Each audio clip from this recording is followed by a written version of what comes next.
Student, this is Shaheen, and in this particular lecture video we are going to discuss another lecture। और ये lecture जो होने वाला है that is related to BCom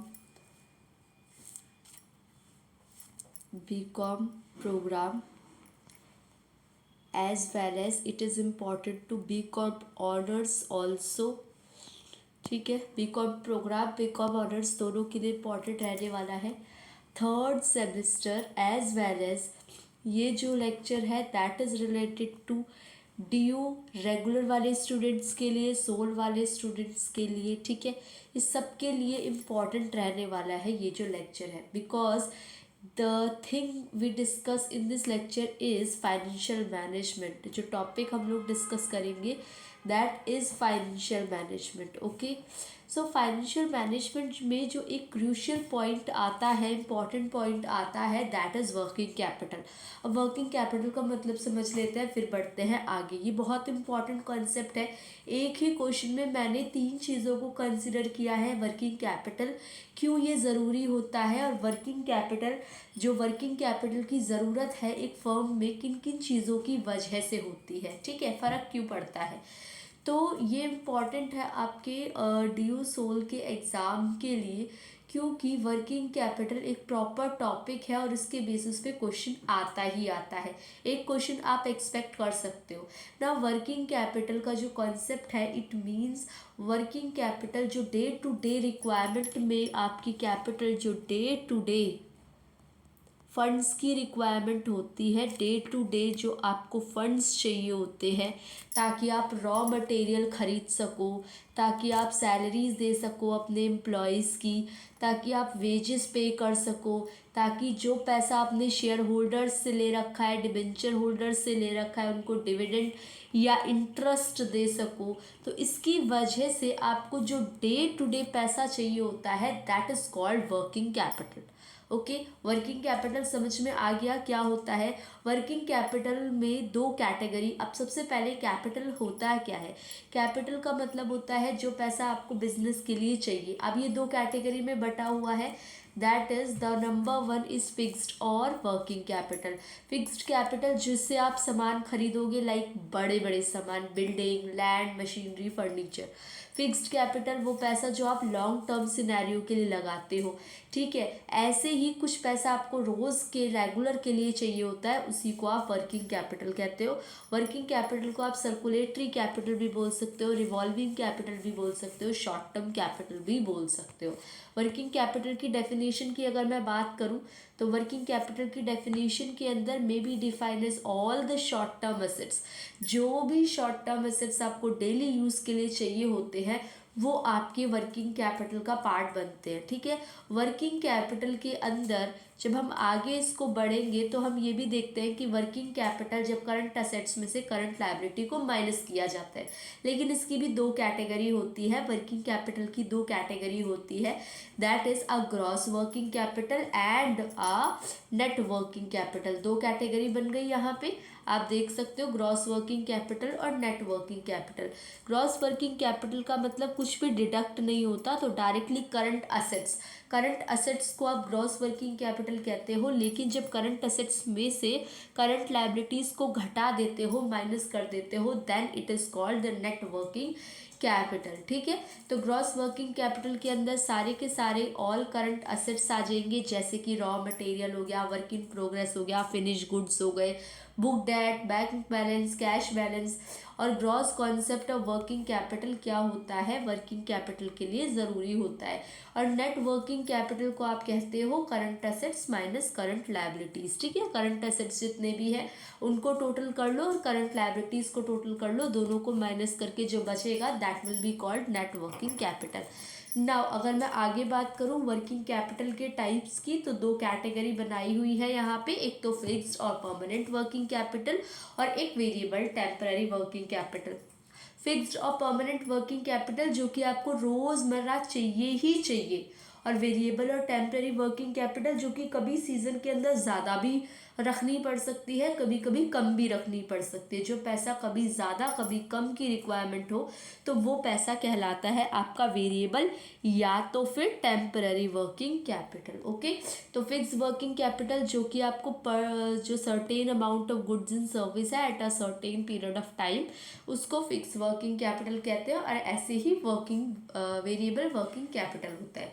now factors affecting working capital requirement, वो कौन कौन से फैक्टर्स होते हैं जिससे फ़र्क पड़ता है वर्किंग कैपिटल पे। एक तो नेचर ऑफ बिजनेस, किस टाइप का बिजनेस, मतलब आपको डे टू डे कितना पैसा चाहिए, किस किस के ऊपर डिपेंड करता है। एक तो नेचर ऑफ बिजनेस, आपका बिजनेस कैसा है। अगर आपका बिजनेस के अंदर मान लो क्रेडिट वाला बिजनेस है आपका, ठीक है, क्रेडिट वाला बिजनेस है, सपोज मैं लिख के समझाती हूँ, क्रेडिट कैपेसिटी या क्रेडिट वाला बिजनेस है आपका या कैश वाला बिजनेस है।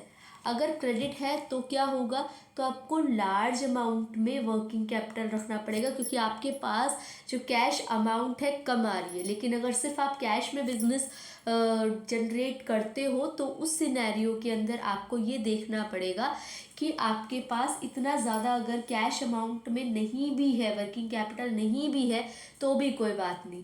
नेचर ऑफ बिजनेस एक फैक्टर है, जहाँ पे जो ट्रेडिंग बिजनेस होता है वहाँ पे वर्किंग कैपिटल ज़्यादा ज़रूरत होती है। लेकिन अगर मैं मैन्युफैक्चरिंग बिजनेस है मेरा या प्रोसेसिंग बिजनेस है तो मुझे वर्किंग कैपिटल की ज़रूरत कम पड़ती है। साइज ऑफ बिजनेस, अगर मेरा बिजनेस का साइज इंक्रीजेस तो मुझे वर्किंग कैपिटल भी ज़्यादा रखनी पड़ेगी। लेकिन जैसे मेरा साइज़ अगर अभी छोटा है तो मैं उस सिनेरियो में अगर वर्किंग कैपिटल कम भी रखूँगी तब भी चलेगा। Now the next one is production policies. Production policies is of a business organization exert considerable influence on the requirement of working capital। लेकिन जो प्रोडक्शन पॉलिसी होती है ये नेचर ऑफ बिजनेस पे डिपेंड करती है।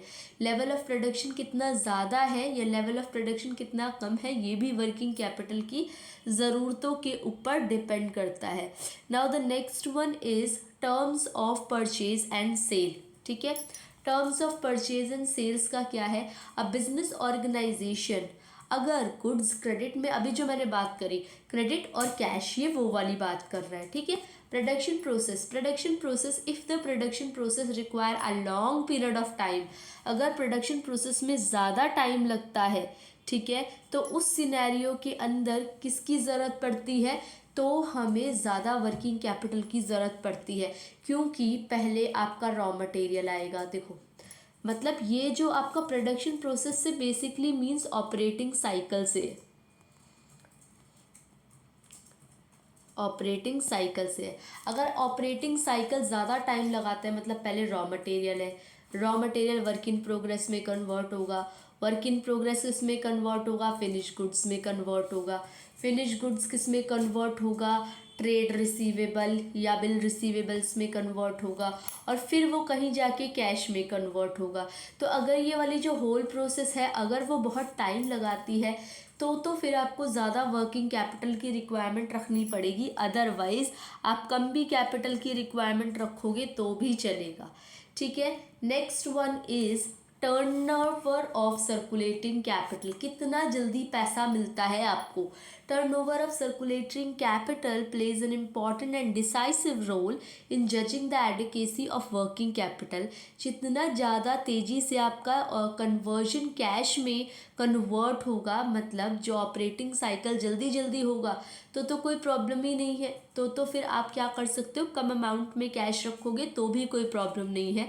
लेकिन अगर स्लो मूवमेंट होती है, रॉ मटेरियल से फिनिश गुड स्लो मूवमेंट में प्रोसीजर होते हैं तो आपको ज़्यादा अमाउंट में वर्किंग कैपिटल रखना पड़ेगा। नाउ डिविडेंड पॉलिसीज़ के ऊपर भी डिपेंड करता है वर्किंग कैपिटल। अगर एक कंपनी डिविडेंड पॉलिसी देती है, लिबरल डिविडेंड पॉलिसी है उसकी, मतलब उसको डिविडेंड देने ही देने हैं, ठीक है, ज़्यादा अमाउंट में डिविडेंड देने हैं, कैश अमाउंट में डिविडेंड देने हैं, तो उसको ज़्यादा वर्किंग कैपिटल रखनी पड़ेगी। लेकिन अगर वो कंजर्वेटिव अप्रोच को फॉलो करती है, कंजर्वेटिव डिविडेंड पॉलिसी को फॉलो करती है, तो वो कम अमाउंट में पैसा फंड्स अपने पास रखेगी तब भी चलेगा।